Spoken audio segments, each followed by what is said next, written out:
Hello everyone and welcome back to the Horror Hut. Now, I know a lot of you use these videos to sleep, so before you drift off I thought it would be a fun idea if everyone can leave a comment to let me know where you are listening from in the world. Also like and subscribe if you are enjoying the episodes. Right, let's get comfy and relax and let's begin.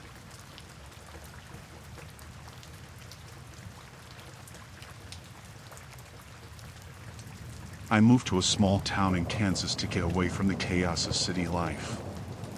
It was peaceful at first, everyone knew everyone, and the sense of community was comforting. My neighbor, Mr. Thompson, was a quiet man in his late 60s. He kept to himself mostly but was always kind when we crossed paths. One morning, I noticed I hadn't seen Mr. Thompson in a while. His mailbox was overflowing, and his lawn was starting to look unkempt. I knocked on his door, but there was no answer. I asked around, but no one had seen him for days. Something didn't sit right with me, so I decided to look into it. I started by searching for any family or friends he might have had. A few neighbors mentioned he had a sister who lived out of state, but no one had her contact information. I found myself at the local library, digging through old newspapers and public records. That's when I found an old article about Mr. Thompson's wife who had disappeared under mysterious circumstances years ago. It was all starting to feel very strange. A few days into my search, I found an anonymous note slipped under my door. "Stop asking questions," it read. I felt a chill run down my spine but brushed it off as a prank. I continued my search, more determined than ever.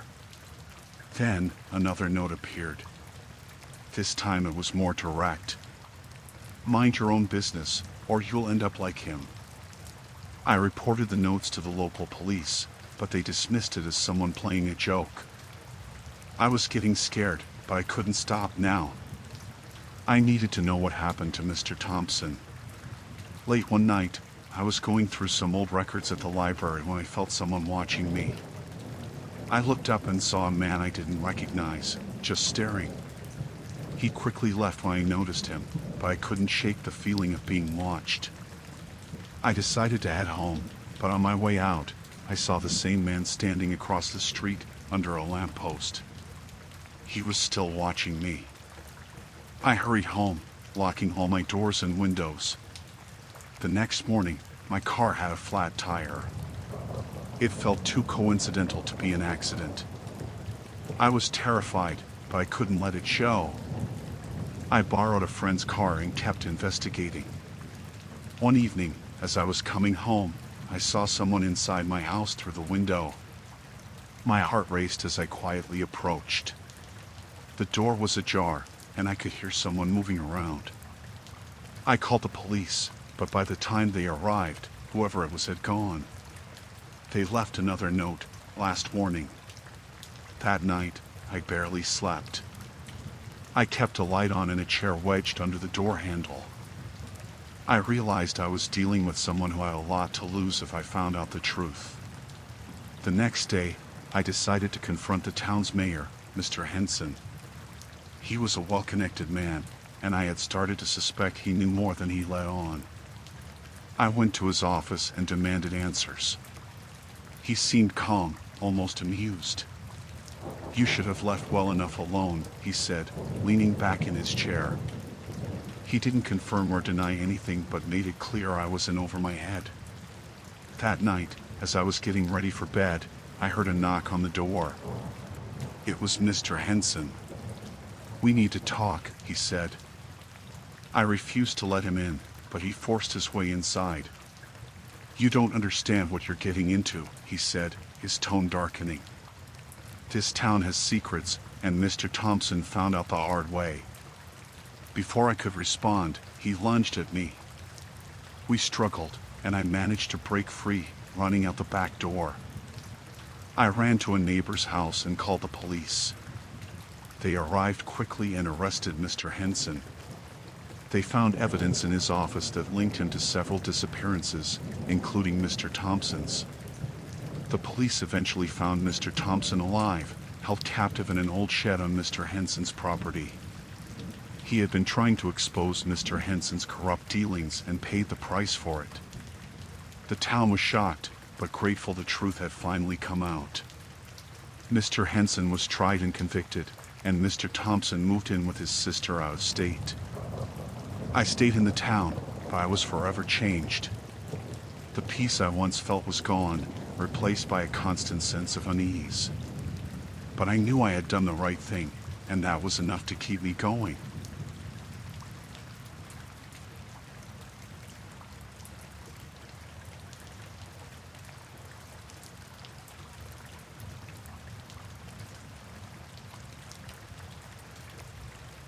I moved to a small rural town in Montana to get away from the hustle and bustle of city life. It was quiet, peaceful, and just what I needed. The neighbors were friendly, but everyone mostly kept to themselves. My house was at the edge of town, surrounded by fields and a thick forest. One evening, as I was getting ready to go to bed, I noticed a van parked down the road. It wasn't a vehicle I recognized. At first, I didn't think much of it. Maybe it was just someone visiting a neighbor. But the next morning, the van was still there. It made me a bit uneasy, but I went about my day. Over the next few days, I started seeing the van more often. It would be parked in different spots, but always within view of my house. Sometimes, I thought I could see someone sitting inside, but the windows were tinted, making it hard to tell. I tried to brush it off, telling myself I was just being paranoid.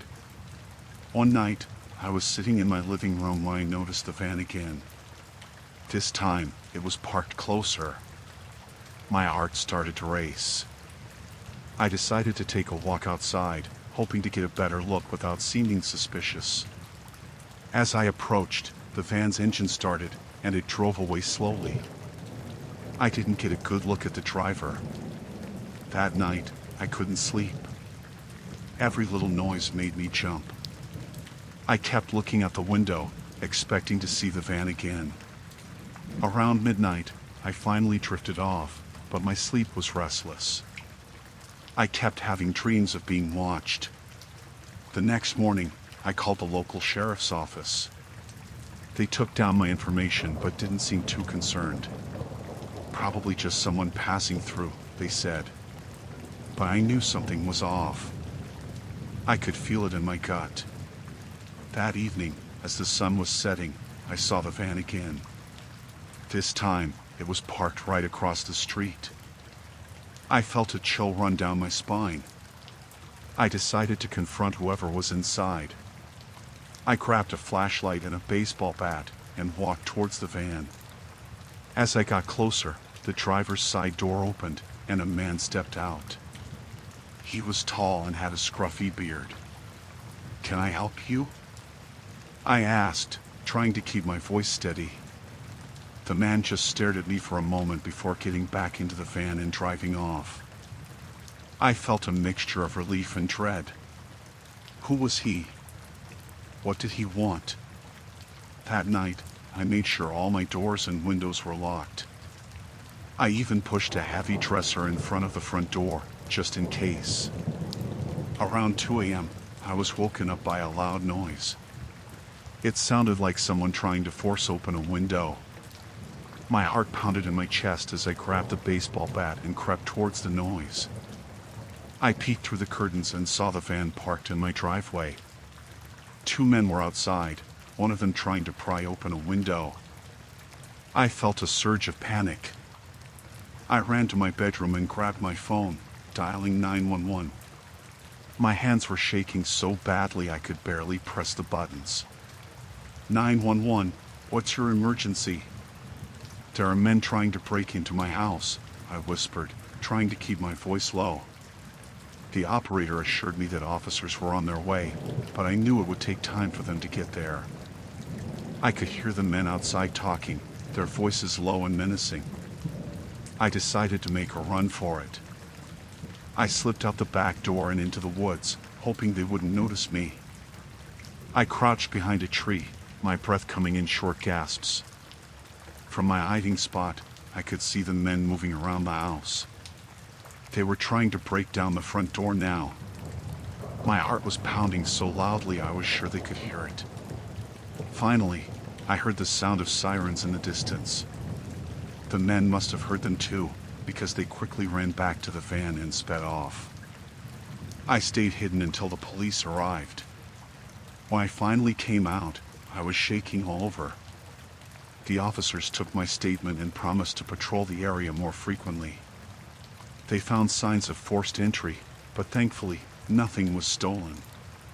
The van was nowhere to be seen.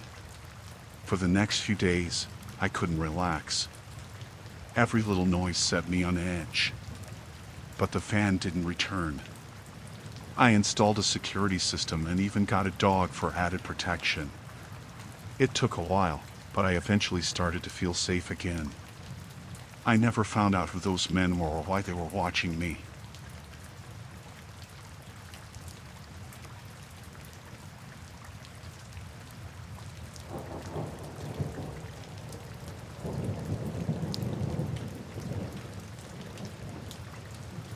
I moved to a small town in Ohio a few months ago. It was the kind of place where everyone knew everyone else, and I thought it would be a good place to start over. I got a job at the local diner, and it didn't take long for me to feel like part of the community. People were friendly and welcoming. One evening, a man named Mark came into the diner. He was charming and good-looking, with a smile that made my heart race. He started coming in regularly, and we struck up conversations. Soon enough, he asked me out on a date. I was thrilled.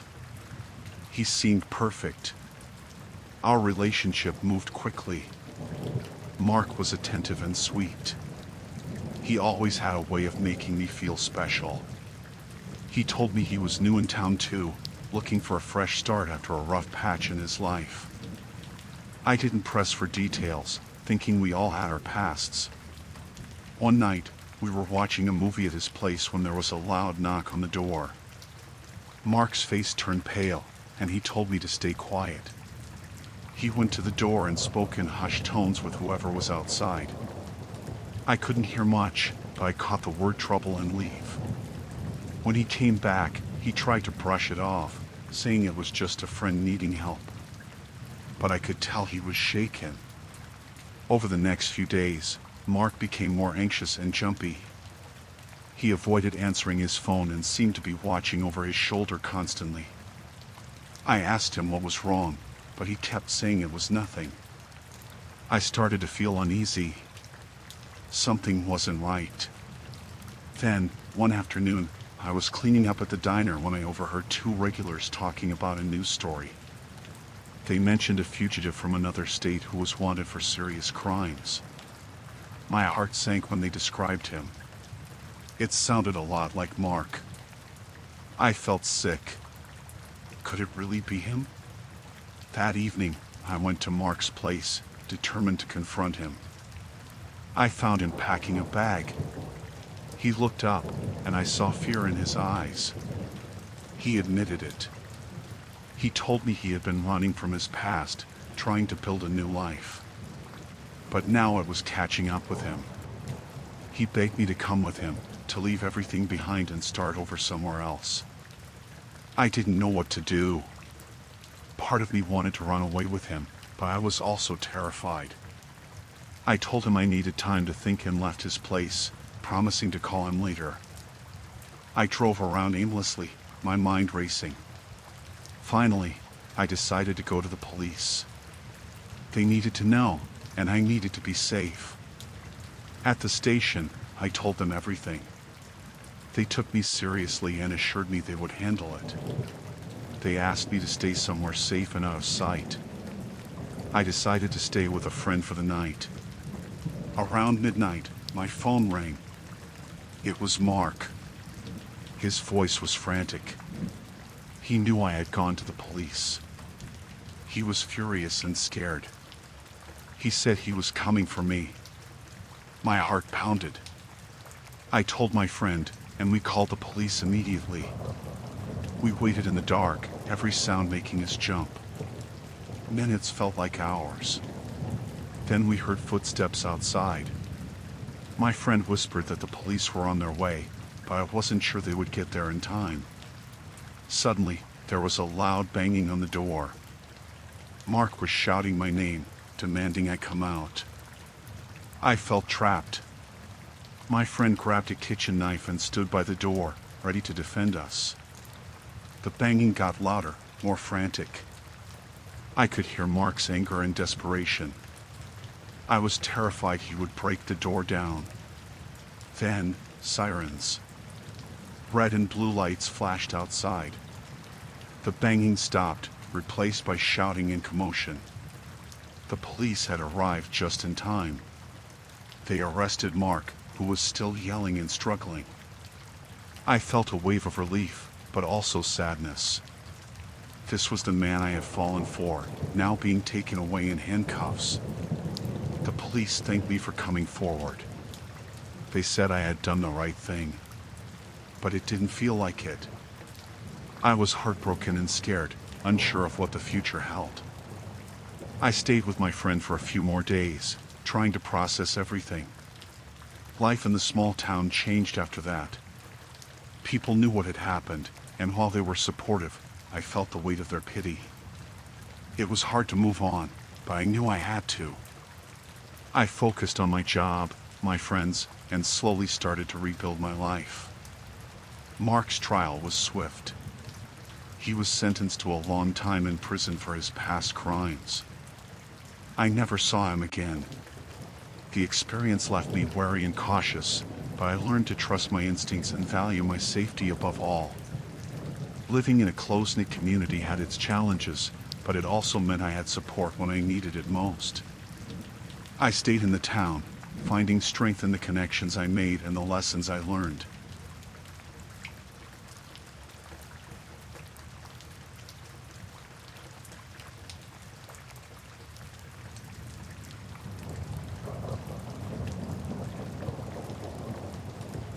I moved to a small town in Vermont a few months ago. It was the kind of place where everyone knew everyone else, and I thought it would be a good place to start over. The house I bought was old but charming, a fixer-upper that I thought would keep me busy and give me something to focus on. One afternoon, I was clearing out the basement. There was a lot of junk left by the previous owner, mostly old furniture and boxes of miscellaneous stuff. As I was moving a heavy wardrobe, I noticed something strange about the wall behind it. It sounded hollow when I knocked on it. Curious, I moved the wardrobe aside and found a small door, almost like a hatch. It took some effort, but I managed to pry it open. Behind it was a narrow staircase leading down to what looked like a hidden room. I hesitated, feeling a chill run down my spine, but my curiosity got the better of me. I grabbed a flashlight and carefully made my way down. The room was small, with concrete walls and a low ceiling. It looked like it hadn't been touched in years.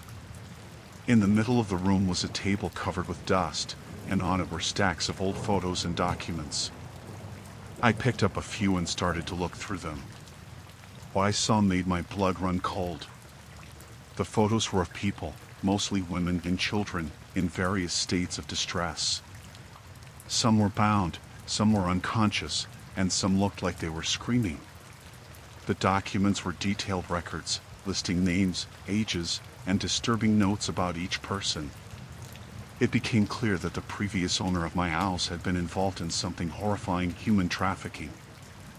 I felt sick to my stomach. My first instinct was to call the police, but as I reached for my phone, I heard a noise upstairs. Someone was in the house. My heart pounded in my chest as I quietly turned off my flashlight and tried to stay as silent as possible. I could hear footsteps, slow and deliberate, moving through the rooms above me. I realized I had left the hatch door open. Whoever was up there would find it eventually. I needed to get out, but the only way was back up the stairs, where the intruder was. I looked around the room for something to defend myself with and found an old, rusty pipe. It wasn't much, but it was better than nothing. I crept up the stairs, trying to stay as quiet as possible.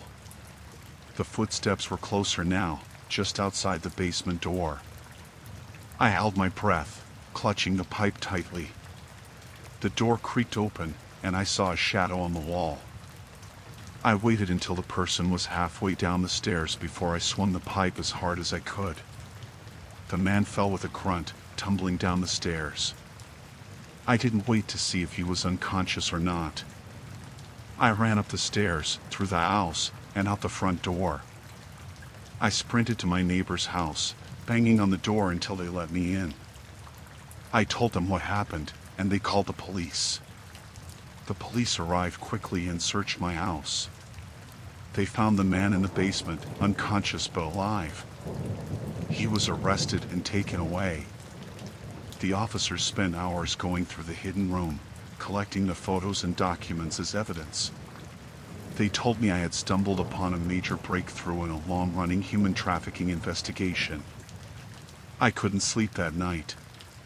Every time I closed my eyes, I saw those photos, those terrified faces. The police assured me that I was safe now, but I couldn't shake the feeling of dread. The man they arrested wasn't the previous owner of the house. He was likely one of many involved in this operation. I wondered how many more were out there, and if they knew about me. Over the next few days, the police kept me updated on their investigation. They told me the previous owner had been under suspicion for years but had managed to evade capture. The documents I found provided crucial information that would help bring down the entire operation. It was a small comfort, but it didn't erase the images from my mind. The town was supportive, but I felt like an outsider, a stranger who had brought something dark into their peaceful community. I decided to sell the house and move away. It was too much to bear, living in a place with such a horrific past. Before I left, the police asked me to testify in court. I agreed, knowing it was the right thing to do. The trial was long and grueling, but in the end, justice was served.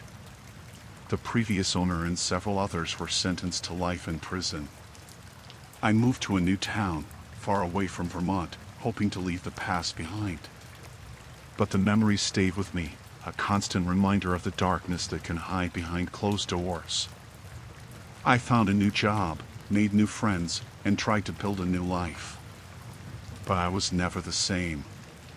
The experience had changed me, made me more cautious, more aware of the hidden evils in the world. In the end, I found some peace in knowing that I had helped stop something terrible. But the scars remained, a reminder of the day I uncovered the hidden horrors in my own home.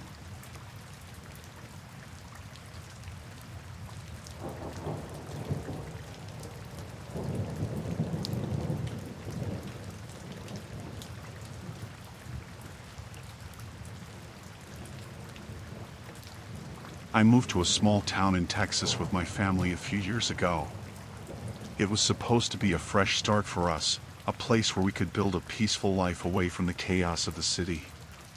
The neighborhood was quiet, everyone seemed friendly, and we quickly settled in. Our next-door neighbor, Mr. Thompson, was a bit of an oddball. He kept to himself mostly, rarely spoke to anyone, and his house was always closed up tight. At first, I thought he was just a private person, but over time, I started to notice strange things. There were people coming and going at all hours of the night, and sometimes I'd hear loud noises from his house that didn't make sense. One evening, I was out in the backyard when I saw Mr. Thompson meeting with a group of men. They were huddled together, talking in low voices. It struck me as odd, and I began to suspect that something illegal was going on. I decided to keep an eye on things, just to see if my suspicions were correct. Over the next few weeks, I noticed more and more strange activities. Cars with out-of-state plates would pull up to his house, stay for a few minutes, and then leave. There were also nights when I'd hear what sounded like arguments or fights coming from his place. I started to feel uneasy, and I couldn't shake the feeling that something was very wrong. One night, I decided to gather some evidence. I told my husband what I was planning, and he thought I was being paranoid, but I couldn't ignore my instincts. I waited until it was dark, then grabbed my camera and snuck out to the side of our house, where I could get a clear view of Mr. Thompson's place. As I watched, a car pulled up, and a man got out carrying a large bag. He knocked on the door, and Mr. Thompson let him in. I snapped a few photos, trying to stay as hidden as possible. After a few minutes, the man left without the bag, and I managed to get a picture of his license plate before he drove off. I went back inside, feeling a mixture of excitement and fear. I finally had some proof that something shady was happening. The next day, I decided to call the local police and report what I'd seen. They took my information and said they'd look into it, but I could tell they weren't taking me very seriously. A few days later, I noticed a black car parked across the street from our house. It was there when I left for work, and it was still there when I got home. I started to get a bad feeling, like someone was watching us. That night, I heard noises outside, and when I looked out the window, I saw someone in our yard. I woke up my husband, and we called the police, but by the time they arrived, whoever it was had disappeared. The next day, things got worse. I found a threatening note taped to our front door. It said that I needed to mind my own business or there would be consequences. My heart pounded as I read it. I realized that Mr. Thompson or one of his associates must have found out that I was watching them. I was scared, but I couldn't let it go. I decided to go to the police station and show them the photos I'd taken. The officer I spoke to was more interested this time and promised to investigate further. I hoped that would be enough to put an end to the threats, but deep down, I was still worried. That night, my worst fears were realized. We were woken up by the sound of breaking glass. Someone had thrown a brick through our living room window. I called the police again, but I knew they wouldn't be able to catch whoever did it. My husband and I stayed up all night, too scared to sleep.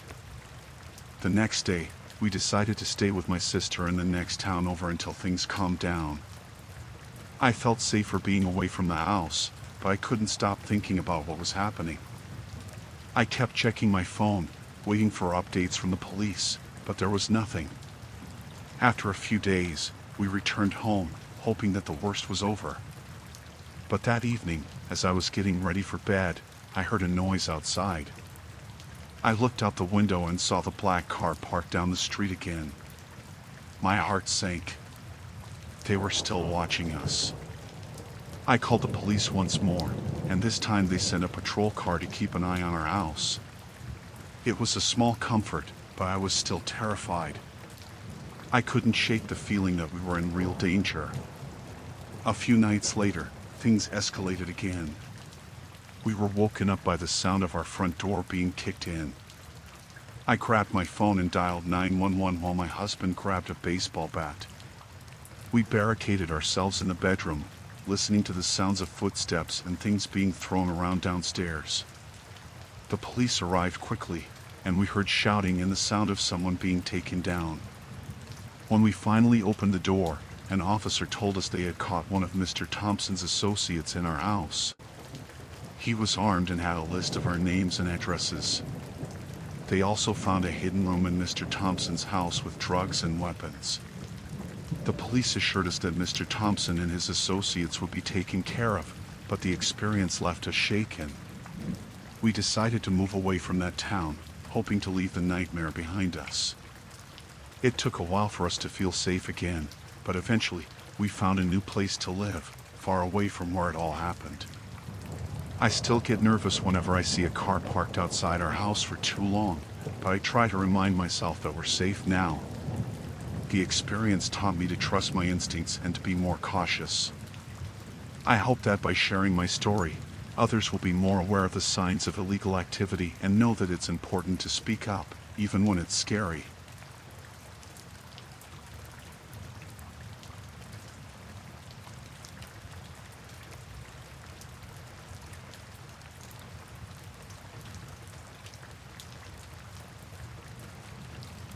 I moved to a small village in Maine a couple of years ago. It was a quiet place, the kind where everyone knows each other. I got a job teaching at the local school. It seemed like the perfect job, small classes, nice kids, friendly staff. I felt like I was finally settling into a good routine. But after a few months, I started noticing strange things.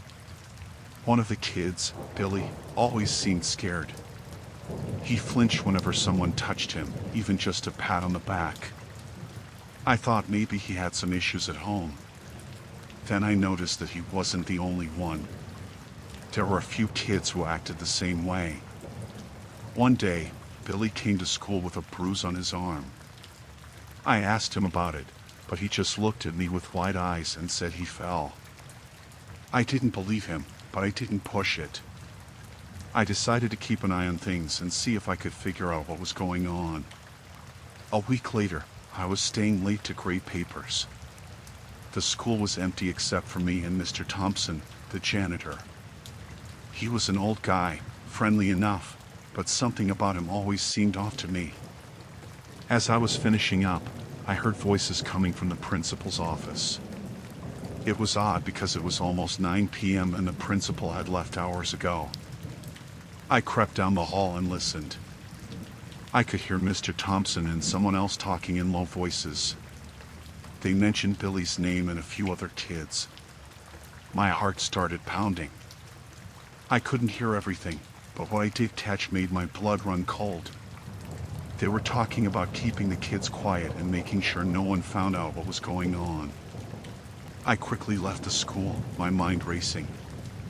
I didn't know what to do. Should I go to the police? What if they didn't believe me? I decided to gather more evidence first. Over the next few days, I noticed more things. Kids being taken out of class for special sessions with the principal or Mr. Thompson. Kids who seemed scared to go home. I started taking notes, writing down everything I saw and heard. I even managed to snap a few photos without anyone noticing. One night, I stayed late again, hoping to catch more of their conversation. This time, I brought a small voice recorder. I hid in a closet near the principal's office and waited. Sure enough, they were there again, talking about the kids. I recorded everything, my heart pounding the whole time. As I was leaving, Mr. Thompson came around the corner and saw me. His eyes narrowed, and he asked what I was doing there so late. I stammered something about grading papers and hurried out of the school. I knew I was in trouble. He had seen me, and he probably suspected something. The next day, I found a note in my mailbox. It was a warning, telling me to mind my own business or else. I was terrified. I knew I had to do something, but I didn't know what. I decided to go to the police with the recordings and my notes. The police were skeptical at first, but when they heard the recordings and saw my notes, they took me seriously. They promised to investigate, but I was still scared. I didn't know if they could protect me. A few days later, I noticed a car following me. I tried to tell myself it was just my imagination, but deep down, I knew it wasn't. That night, I heard noises outside my house. I looked out the window and saw a figure standing in my yard. My heart almost stopped. I called the police, but by the time they arrived, the person was gone. The police put a patrol car outside my house, but I still didn't feel safe. I couldn't sleep, couldn't eat. I was constantly looking over my shoulder, waiting for something to happen. A week later, the police raided the school. They arrested the principal, Mr. Thompson, and a few other staff members. They found evidence of the child abuse ring and took the kids into protective custody. It was over, but I still couldn't shake the fear. Even though the people responsible were arrested, I didn't feel safe. I decided to leave the village and move back to the city. It was hard leaving the kids, but I knew I couldn't stay there. I couldn't risk my life. It took a long time for me to feel normal again. I still have nightmares about that time, but I try to remind myself that I did the right thing. I helped those kids, and I stopped something terrible from continuing.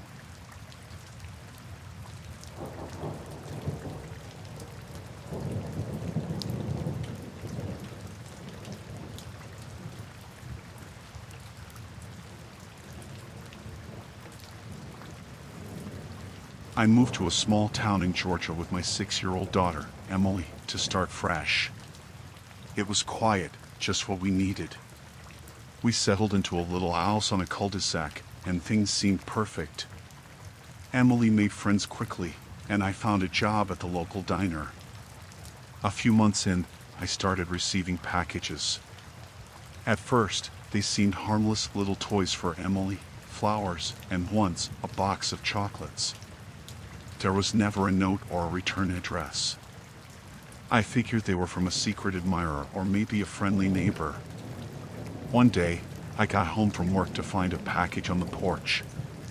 Inside was a framed photo of Emily playing in our backyard. My stomach turned. Who would send this? I brushed it off as someone trying to be nice but couldn't shake the uneasy feeling. Then, more packages arrived. They started getting personal. One had a small charm bracelet that looked exactly like one I'd lost years ago. Another package had Emily's favorite book, with her name written inside in handwriting that wasn't mine. I called the police, but without a clear threat or a return address, there wasn't much they could do. They told me to keep an eye out and report anything else unusual. I felt helpless, knowing someone was watching us. Things escalated quickly. One night, I found a package inside my house. It was on the kitchen table when I came home from picking Emily up from school. I always locked the door, so how did it get there? My heart pounded as I opened it. Inside was a note, "I'm closer than you think." I changed the locks and installed a security system. I barely slept, jumping at every noise. Emily noticed my anxiety, but I tried to keep things normal for her.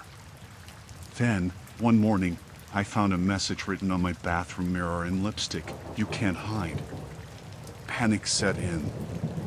I took Emily and stayed with a friend for a few days.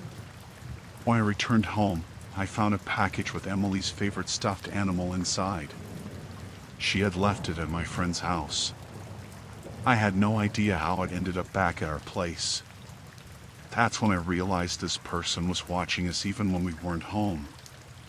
I became paranoid, looking over my shoulder constantly. I quit my job, afraid to leave Emily alone. We stayed inside with the curtains drawn. But it didn't stop. One evening, I found a picture of Emily sleeping in her bed. I broke down and called the police again, but there was nothing concrete they could do. I decided to set up a camera in Emily's room, hoping to catch the stalker in the act. A few nights later, I reviewed the footage and saw a shadowy figure standing over her bed, just watching her. I felt sick to my stomach and showed the footage to the police. They finally took it seriously and promised to increase patrols in the neighborhood. That night, I barely slept, clutching a baseball bat, waiting for something to happen. Around 2 a.m., I heard a noise downstairs. My heart raced as I crept down the stairs, the bat gripped tightly in my hands. In the dim light, I saw a man standing in the living room, looking through our family photos. I screamed, and he bolted for the door. I chased him outside but lost him in the dark. The police arrived quickly, but he was long gone. They assured me they would find him, but I felt no relief. I decided then and there to leave town. We packed up and moved the next day, staying with my sister in another state. The packages stopped, and I finally started to relax. But the fear never truly left. I enrolled Emily in a new school and found a job, trying to rebuild our lives. A few months later, I received a package at my new job. Inside was a note, "You can't escape me." I broke down, feeling the walls close in. But I knew I couldn't keep running. I contacted the police again, who took the situation more seriously this time. They set up surveillance and, after weeks of tension, finally caught the man. He was a former neighbor from our old town, obsessed with me since we moved in. Knowing he was behind bars brought some peace, but I still struggle with anxiety, always watching, always fearing he might return.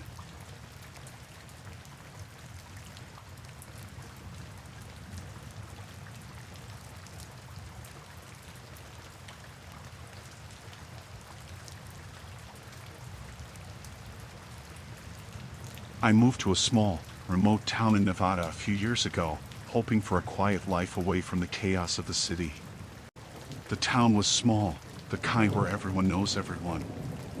I bought a little house on the edge of town and started working as a mechanic at the local garage. Life was simple and good, at least at first. One day, I was approached by the sheriff, a tall, burly man named Johnson. He came into the garage while I was under a car, fixing a transmission.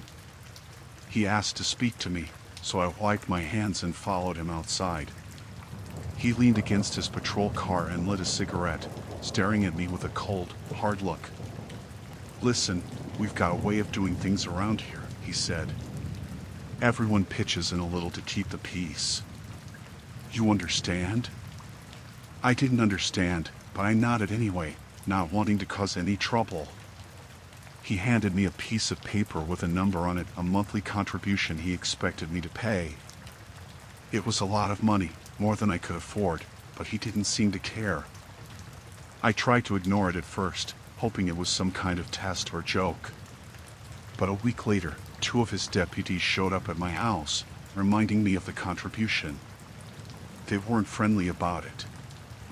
I felt cornered and scared, but I still refused to pay.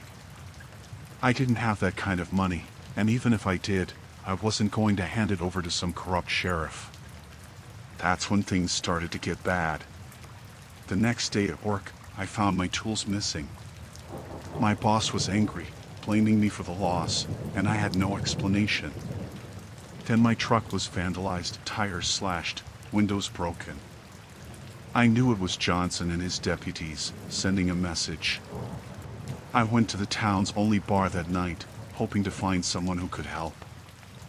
I talked to a few locals, but they all seemed scared. No one wanted to stand up to Johnson. They'd all been paying him for years, too afraid of what might happen if they refused. One night, I woke up to the sound of breaking glass. Someone was in my house. I grabbed a baseball bat and crept downstairs, my heart pounding. In the dark, I saw a shadowy figure rifling through my living room. I swung the bat, but the intruder was quick, dodging my attack and running out the back door. I chased him outside, but he disappeared into the night. I called the police, but when Johnson showed up, he just laughed. "Maybe you should have paid your contribution," he said before leaving. I felt more alone than ever. The law was supposed to protect me, but here it was, turned against me. I decided to fight back. I started gathering evidence, taking photos, and recording conversations. I found a few brave souls who were willing to talk, but they insisted on staying anonymous. I planned to take everything to the state police, hoping they would do something about Johnson. One evening, as I was organizing my notes and recordings, there was a knock on my door. It was one of Johnson's deputies. He pushed his way inside, grabbing me by the shirt and throwing me against the wall. "You think you're smart, huh?" he sneered. "Think you can take down the sheriff?" He hit me a few times, knocking the wind out of me. "This is your last warning," he said. "Drop it, or you're a dead man." He left me there, bruised and bleeding, and I knew I was running out of time. I couldn't stay in town any longer. I packed a bag and drove through the night, heading to the nearest city with a state police office. I handed over all my evidence, praying it would be enough. They took my statement and promised to investigate, but it felt like an empty promise. For weeks, I lived in fear, jumping at every sound, expecting Johnson or his men to find me. But eventually, I got word that Johnson and several of his deputies had been arrested. It was a huge relief, but I knew my life in that town was over. I moved to another state, far away from Nevada, and tried to rebuild my life. I still have nightmares about those days, the fear and helplessness. But I'm alive, and that's what matters. I just hope no one else has to go through what I did.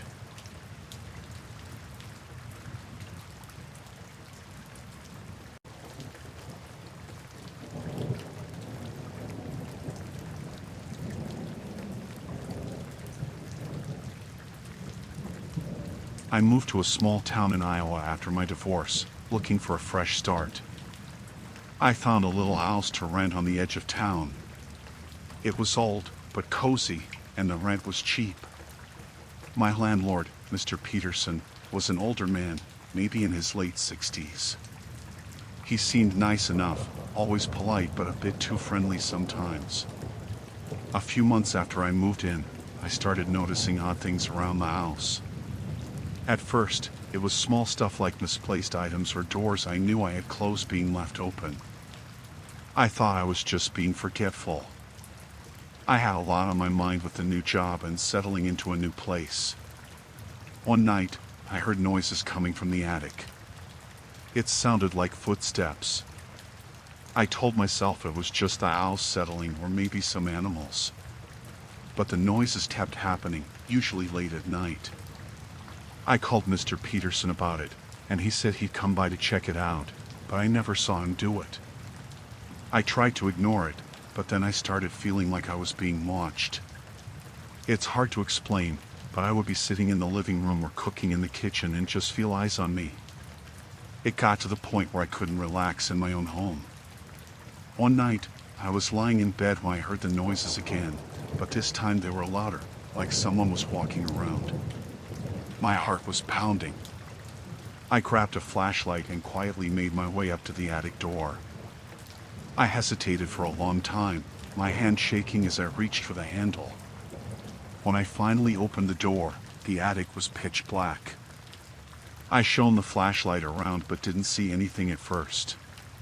Then I noticed a small corner that seemed out of place, like someone had tried to make a little living area. There was a sleeping bag, some food wrappers, and a pile of clothes that weren't mine. Panic set in. Someone had been living up there. I ran back downstairs, locked the attic door, and called the police. They came quickly, searched the attic, but whoever had been up there was gone. They took a report but didn't find much evidence. They said they'd patrol the area more often, but it didn't make me feel any safer. A few nights later, I came home late from work and found Mr. Peterson in my house. He said he was checking on a leak, but there was something off about the way he was acting. He seemed nervous and kept glancing toward the attic door. I didn't say anything at the time, but I was suspicious. That night, I couldn't sleep. I kept thinking about how Mr. Peterson had a key to my house and how strange he'd been acting. I decided to stay up and keep watch. Around 2 a.m., I heard the attic door creak open. My heart felt like it was going to explode out of my chest. I grabbed my phone and called the police again, whispering that someone was in the house. I hid in the closet, peeking through the crack, and saw Mr. Peterson creeping down the attic stairs. He was carrying a knife. I could barely breathe, terrified he would hear me. The police arrived quickly this time, bursting through the door and arresting him. They found out he had been living in the attic for months, watching me through small holes he'd drilled in the ceiling. He had detailed notes about my daily routine and plans to harm me. They said he'd been obsessed with me since I moved in and had used his position as my landlord to get close. I moved out the next day, staying with a friend until I found another place far away from that town. I still have nightmares about Mr. Peterson and what could have happened if the police hadn't arrived in time. I'm more cautious now, always checking my locks and making sure no one is watching me. It's hard to feel safe after something like that, but I'm trying to move on.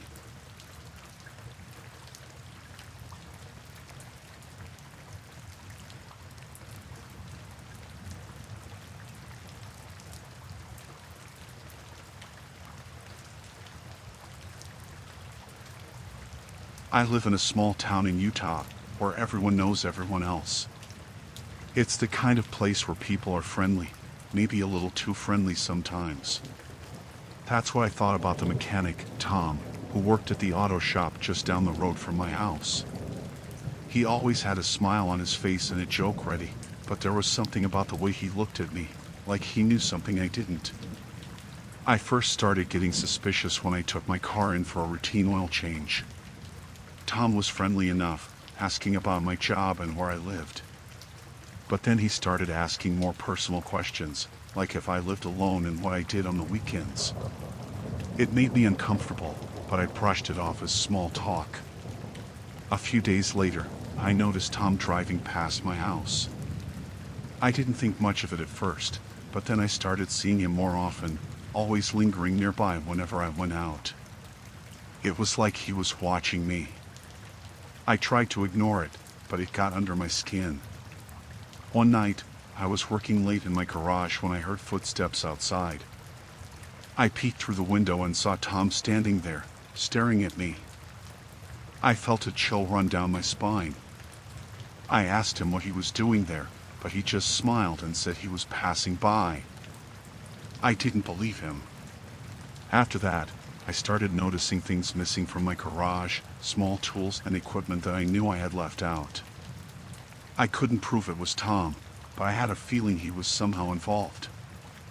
I started locking up tighter, checking all the doors and windows before I went to bed. One night, I woke up to the sound of someone trying to break into my house. I grabbed a baseball bat and crept downstairs, my heart pounding in my chest. I saw Tom outside, trying to force open the back door. I yelled at him to leave, but he just laughed and kept trying. I called the police, but by the time they arrived, Tom was gone. They took a report, but there wasn't much they could do without evidence. I felt helpless, like I was being hunted in my own home. The next day, I went to the auto shop to confront Tom. I demanded to know why he was stalking me and trying to break into my house. At first, he denied it, but when I threatened to go to the police again, he confessed. He said he had become obsessed with me, watching me from afar and fantasizing about being with me. He thought if he could just get close enough, I would fall in love with him. It sent a shiver down my spine, knowing how close I had come to being harmed by someone I thought I could trust. I moved out of that town as soon as I could, never looking back. I still have nightmares about Tom and what could have happened if I hadn't caught him in time.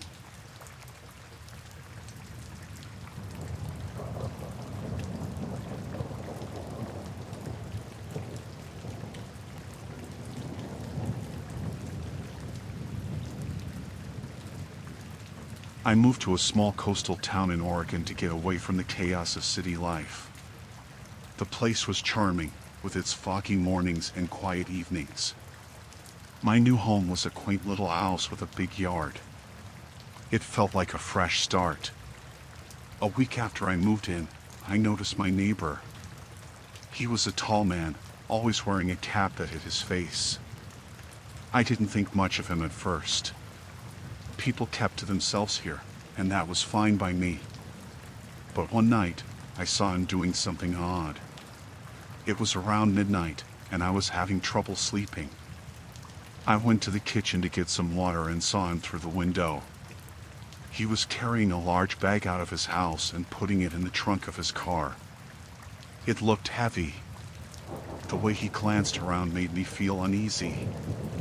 I told myself it was none of my business and went back to bed.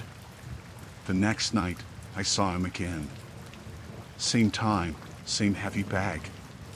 This time, he seemed more nervous, looking over his shoulder constantly. My curiosity got the better of me. What could he be doing so late at night? On the third night, I decided to stay up and watch. Sure enough, he came out around midnight with another large bag. I grabbed my coat and slipped out the back door, keeping to the shadows. He didn't see me as he loaded the bag into his car and drove off. I followed on foot, staying far enough behind so he wouldn't notice me. He drove to the edge of town, where the land met the rocky coast. There was an old, abandoned warehouse there. I watched from behind a bush as he carried the bag inside. My heart was pounding. This felt dangerous, but I couldn't turn back now. I waited until he left before approaching the warehouse. The door was slightly ajar. Inside, it was dark and smelled of damp and decay. I had a small flashlight on my keychain, which I used to look around. The place was filled with old machinery and trash. In the corner, I saw several more bags like the ones my neighbor had been carrying. I opened one of the bags. The stench hit me first, making me gag. Inside were large chunks of what looked like meat, but something was off. I realized with horror that it wasn't just meat. There were pieces of bone, too. Human bones. I stumbled back, my mind racing. I needed to get out of there and call the police. As I turned to leave, I heard footsteps. My neighbor was back. I quickly hid behind a stack of crates, my heart hammering in my chest. He entered the warehouse, carrying another bag. He was muttering to himself, something about being careful and not getting caught. I knew I had to get out before he found me. I waited until he was distracted, then quietly made my way to the door. I was almost out when I knocked over a piece of metal, sending it clattering to the floor. He whipped around, shining his flashlight in my direction. I bolted, running as fast as I could back to my house. I didn't stop until I was inside, locking the door behind me. I grabbed my phone and called the police, telling them everything. They arrived quickly and went to the warehouse. I stayed in my house, too scared to go back outside. After what felt like hours, an officer came to my door. They had arrested my neighbor and confirmed that the bags contained human remains. The investigation revealed that he had been killing people and disposing of their bodies for years. The quiet, charming town was hiding a horrifying secret. I couldn't believe I had been living next to a murderer. The police assured me that he was in custody and wouldn't be hurting anyone else. But the experience left me shaken. I couldn't stop thinking about how close I had come to being one of his victims. I packed my things and left town, needing to get as far away as possible. The memory of those nights still haunts me. The peaceful coastal town that had seemed like a perfect escape turned into a nightmare. I learned to trust my instincts and that some secrets are better left undiscovered.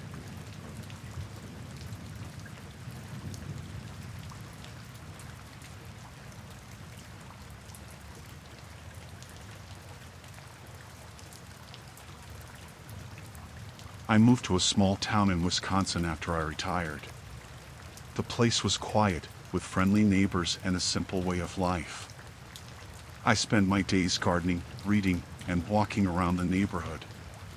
It was a peaceful existence, just what I had been looking for. One day, while walking in the woods behind my house, I stumbled upon an old, abandoned barn. It looked like it hadn't been used in years. Curious, I decided to take a closer look. As I got nearer, I noticed something strange. There were fresh tire tracks leading up to the barn, and the padlock on the door looked new. I decided to come back later when it was dark, so I wouldn't be seen. That night, I put on my jacket and grabbed a flashlight. I felt a bit nervous, but my curiosity got the better of me. I walked through the woods, staying off the main path to avoid being seen. When I reached the barn, I noticed a faint light coming from inside. I crept up to the window and peeked inside. What I saw made my blood run cold. There were several men inside, packing large plastic bags full of what looked like white powder. There were guns on the table and large stacks of cash. It was clear I had stumbled upon a drug operation. I knew I had to tell someone. The next day, I went to the local police station. I asked to speak to someone in charge and told them everything I had seen. The officer listened but seemed uninterested. He took my statement but didn't seem to take it seriously.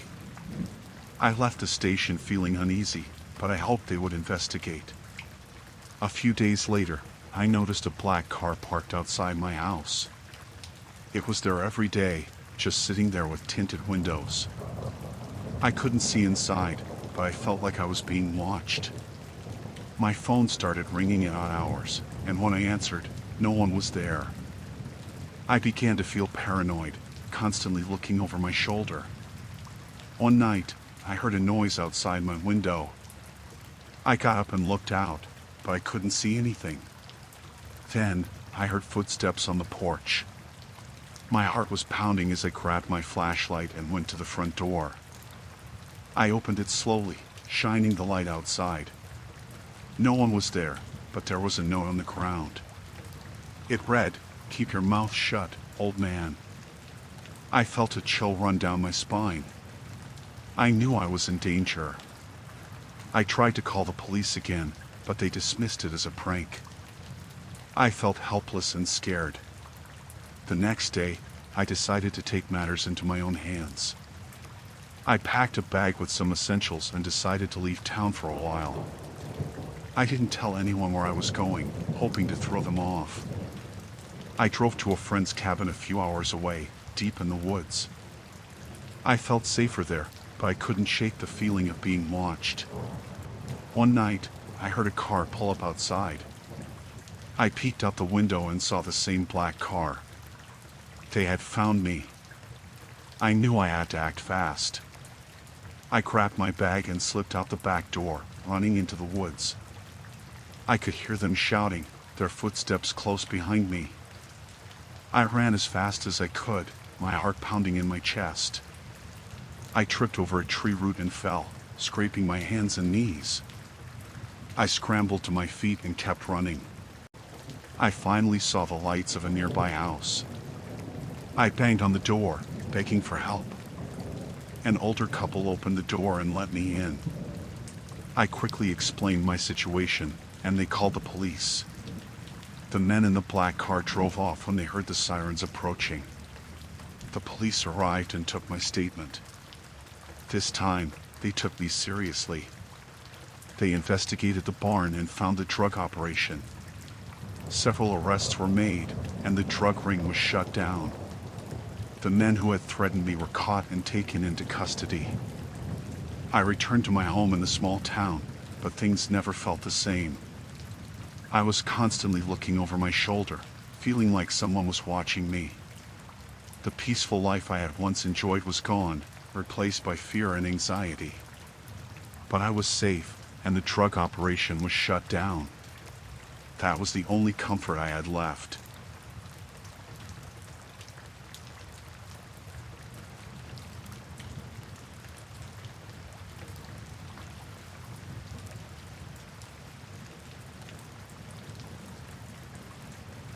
I live in this small town in Alabama, where everyone knows everyone else.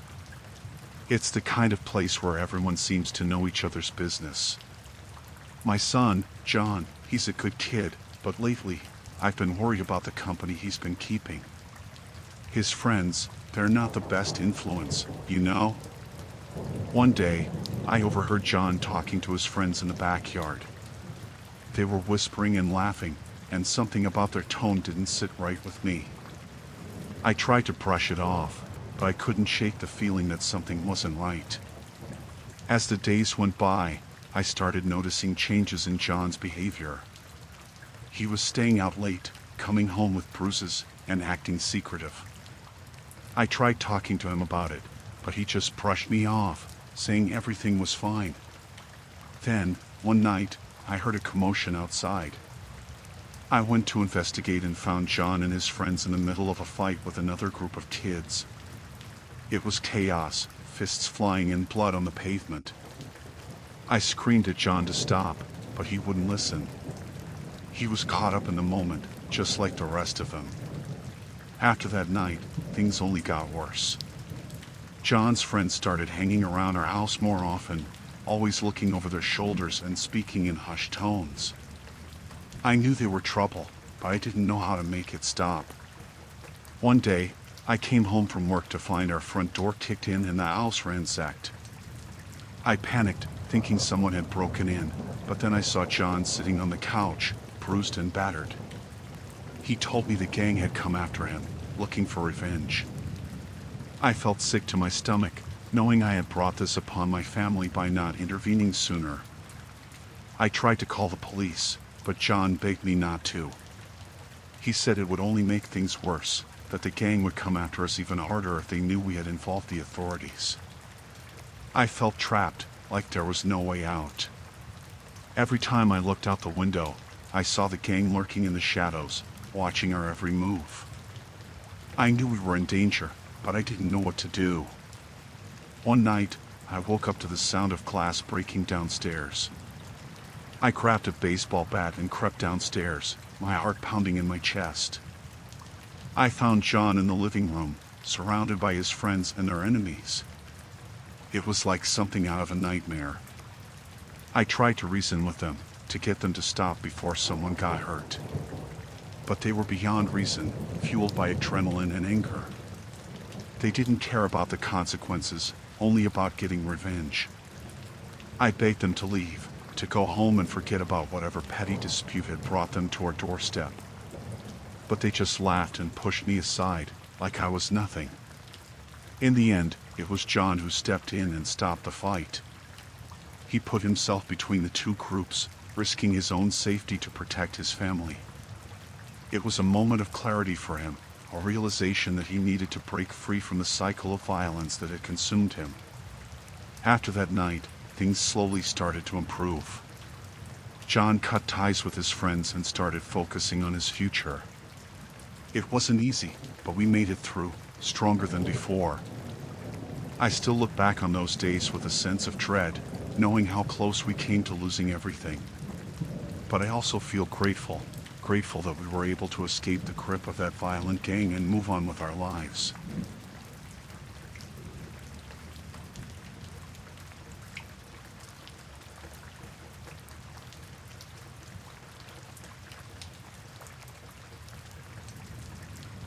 I moved to a small town in Arkansas for some peace and quiet. The house was old, but it had character. It even had a basement, which I thought was cool.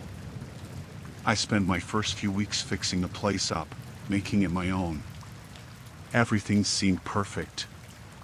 One day, while I was cleaning out the basement, I noticed something odd. Behind a stack of old boxes, there was a door. It was small and rusty, like it hadn't been used in years. Curiosity got the better of me, so I decided to open it. It took some effort, but eventually, it creaked open to reveal a dark tunnel. At first, I thought it might be some old root cellar or a storm shelter. I grabbed a flashlight and decided to explore. The tunnel was narrow and damp, the walls covered in dirt and roots.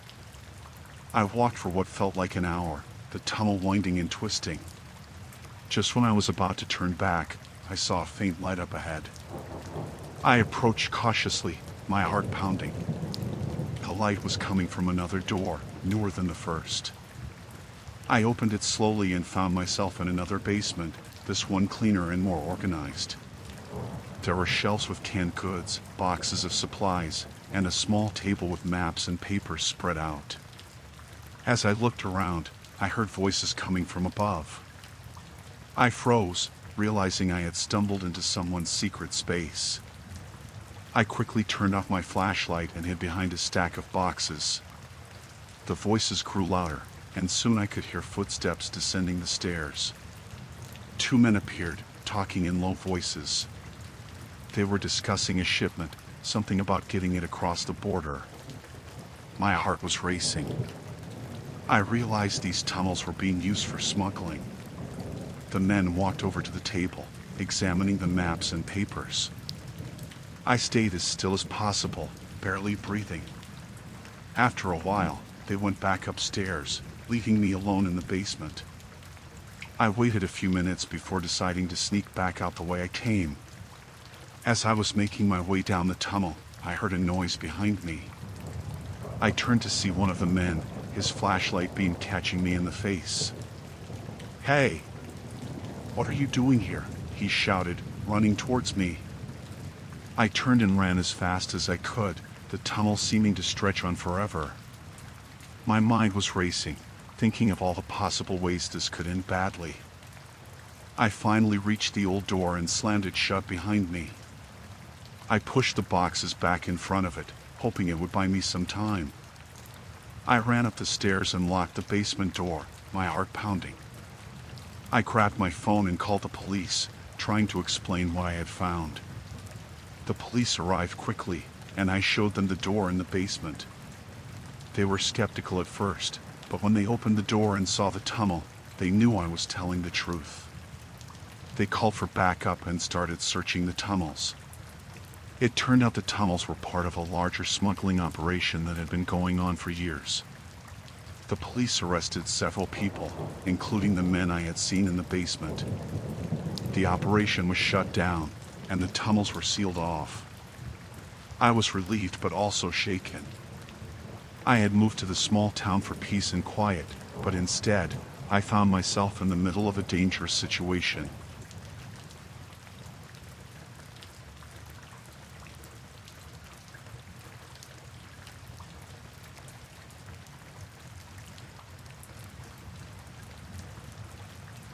I moved to a small town in North Carolina for a fresh start. After a rough year, I wanted peace and a place where everyone knew everyone.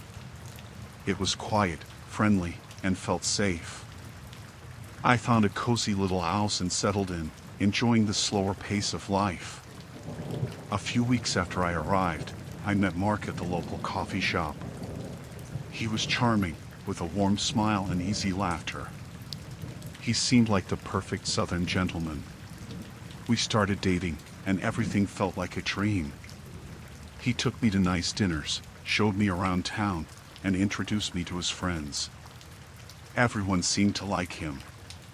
But slowly, things started to change. Mark would get jealous over little things.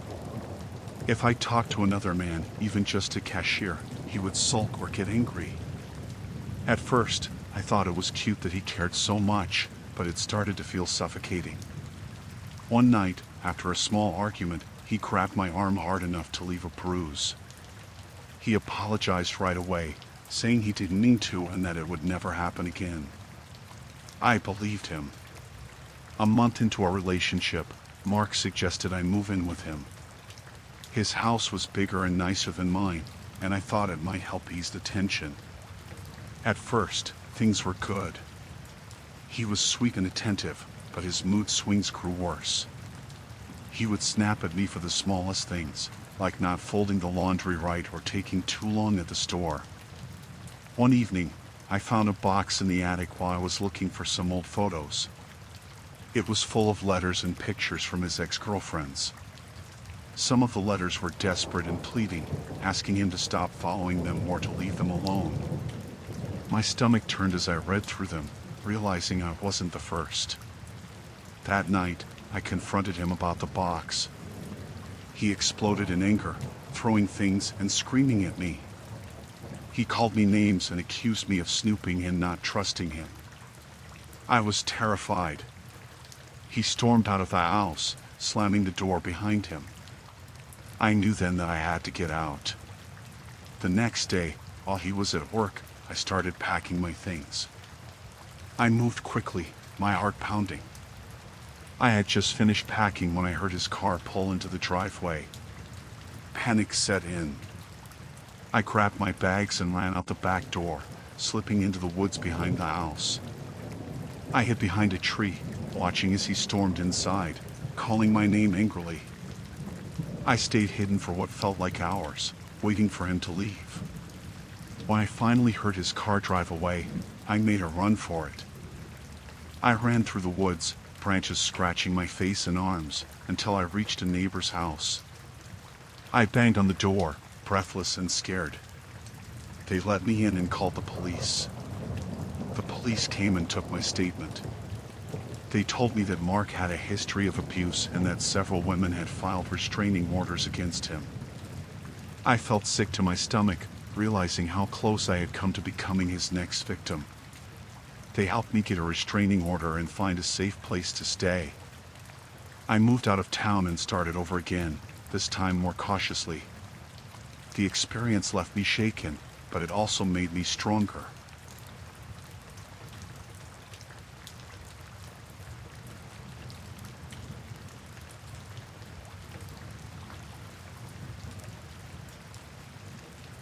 I had lived in a quiet town in Kentucky my whole life. It was the kind of place where everyone knew each other, and nothing much ever happened. I worked at the local hardware store and spent most of my free time fishing or hanging out with my best friend, Tom. We'd been friends since grade school, and there wasn't much we didn't know about each other. One evening, we were at the bar, having a few beers like we usually did on Fridays. Tom was acting strange, quieter than usual, and I could tell something was bothering him. I asked him what was wrong, but he just shook his head and said it was nothing. I let it go, thinking he'd tell me when he was ready. A few days later, I was walking home from the store when I saw Tom's truck parked at the old abandoned mill on the outskirts of town. It was a place we used to go to as kids, but no one had any reason to be there now. Curious, I decided to see what he was up to. As I got closer, I heard voices, low and urgent. I crept up to one of the broken windows and peeked inside. Tom was there with two other guys, Frank and Billy, who had a reputation for being troublemakers. They were arguing about something, and Tom looked really upset. I couldn't hear everything, but I caught bits and pieces. They were talking about a girl named Sarah who had gone missing a few weeks ago. The whole town had been searching for her, but there hadn't been any leads. My blood ran cold as I realized they were talking about her like they knew what had happened. Frank was saying something about making sure no one found out, and Tom was begging them to let him go to the police. Billy grabbed Tom by the shirt and shoved him against the wall, telling him to shut up and stick to the plan. I felt like I was going to be sick. I backed away from the window, my heart pounding. I couldn't believe what I had just heard. My best friend was involved in something terrible, and I had no idea what to do. I ran back home, my mind racing. I knew I should go to the police, but I was scared. What if they didn't believe me? What if Tom found out I'd been spying on him? That night, I couldn't sleep.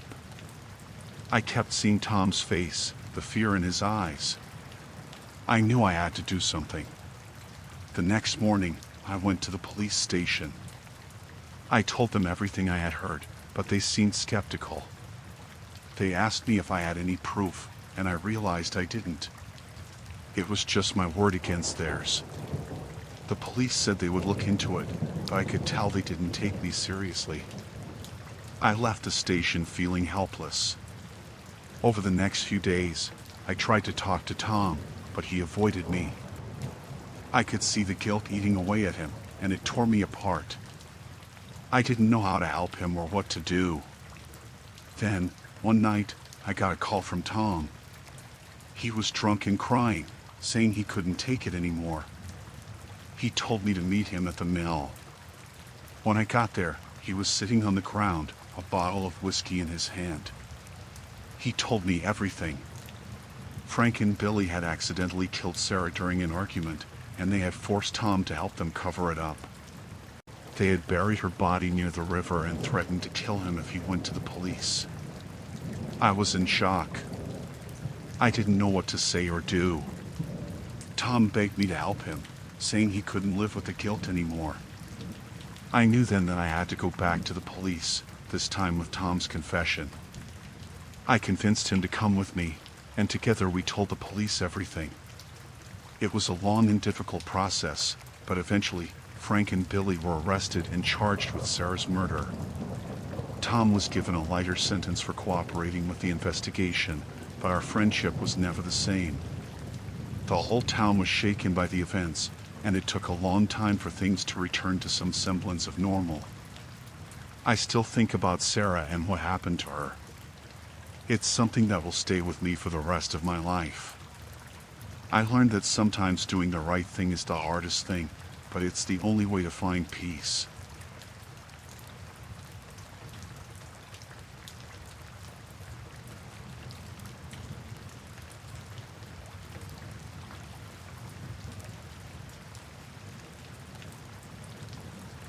I moved to a small town in Colorado to get away from everything. It was peaceful, surrounded by mountains and trees. I rented a small house on the edge of town, perfect for someone who just wanted some quiet. The first few weeks were great. I spent my days hiking and my nights reading by the fireplace. One night, I came home from a long walk in the woods. The sun had just set, and the house was dark. As I walked through the door, I felt something was off. The living room window was slightly open, and I was sure I had closed it before I left. I brushed it off, thinking maybe I had just forgotten. But then I noticed a muddy footprint on the floor. My heart started to race. I quickly checked the rest of the house. Nothing else seemed out of place. I locked all the windows and doors and tried to calm down. That night, I had trouble sleeping. Every little noise made me jump. The next day, I convinced myself it was nothing. Maybe someone had come by to check on the house, and I had just missed them. A few nights later, I woke up to a faint sound. It was coming from the basement. I never used the basement. It was just a storage space full of old furniture and boxes left by the previous owner. I grabbed a flashlight and cautiously went down the stairs. The air was cold and damp. I swept the flashlight around, but there was nothing unusual. I told myself it was just the house settling. The next morning, I found more footprints. This time, they were in the kitchen. Someone had definitely been inside. I decided to call the local sheriff.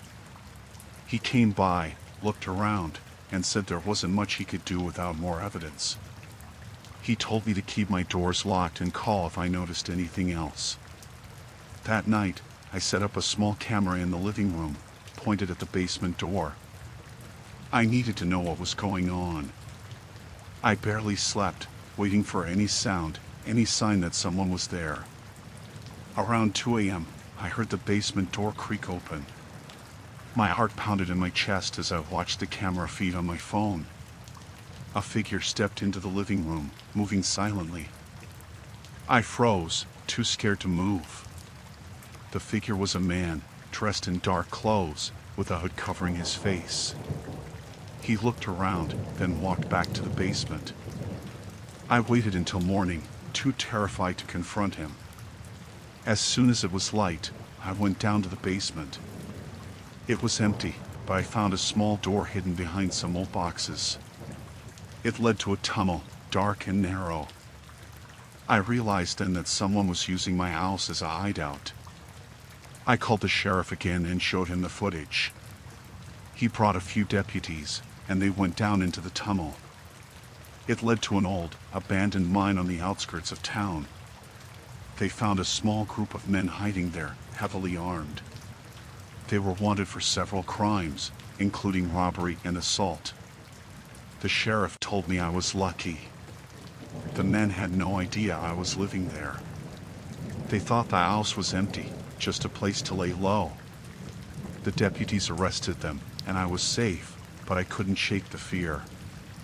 Knowing they had been in my home, watching me, made me feel violated. I decided to leave the house and move back to the city. Even now, I can't sleep without checking all the doors and windows multiple times. The peace I had found in that small town was shattered, and I knew I would never feel truly safe again.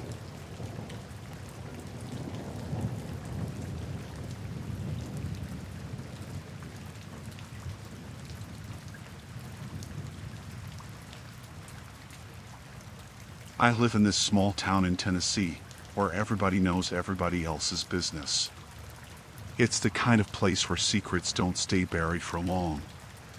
My father passed away a few months ago, and it was only after his death that I started uncovering the truth about his past. I always knew my dad was a bit shady, but I never realized the extent of his involvement in organized crime until now. It started with a few whispers around town, rumors about my dad's connections to some unsavory characters. At first, I didn't want to believe it. My dad was my hero, my role model. He worked hard to provide for our family, and I couldn't imagine him being mixed up in anything illegal. But the more I dug, the more evidence I found to the contrary. I found old newspaper clippings, police reports, even photos of my dad with known criminals. It was like peeling back layers of a rotten onion, each layer revealing something darker and more sinister than the last. I confronted my mom about it, but she just brushed it off, saying it was all in the past and didn't matter anymore. But it did matter. It mattered a lot. I started hearing things, whispers in the dark, threats against me and my family. I knew I had to do something, had to distance myself from my father's legacy before it consumed me too. I tried to leave town, to start fresh somewhere else, but they wouldn't let me. They followed me, watching my every move, waiting for the right moment to strike. One night, I came home to find my house ransacked, my belongings strewn about like confetti. I knew then that I was in over my head, that I couldn't outrun my father's past. I tried to reach out to the authorities, but they turned a blind eye, saying there was nothing they could do without concrete evidence. But I knew better. I knew they were in on it too, that they were just as corrupt as the criminals they were supposed to be fighting against. I felt like I was trapped in a nightmare, with no way out. Every time I turned around, there they were, lurking in the shadows, waiting for me to slip up so they could pounce. I started sleeping with one eye open, jumping at every little sound. I couldn't trust anyone, not even my own friends. It was like I was living in a constant state of fear and paranoia. Then, one night, they finally made their move. I was out for a walk, trying to clear my head, when they jumped me from behind. They beat me within an inch of my life, leaving me lying in a pool of my own blood. But I refused to give up. I fought back with everything I had, clawing and scratching and biting until they finally backed off. It was a close call, but I managed to escape with my life. After that night, I knew I couldn't stay in that town any longer. I packed up what little I had left and hit the road, never looking back.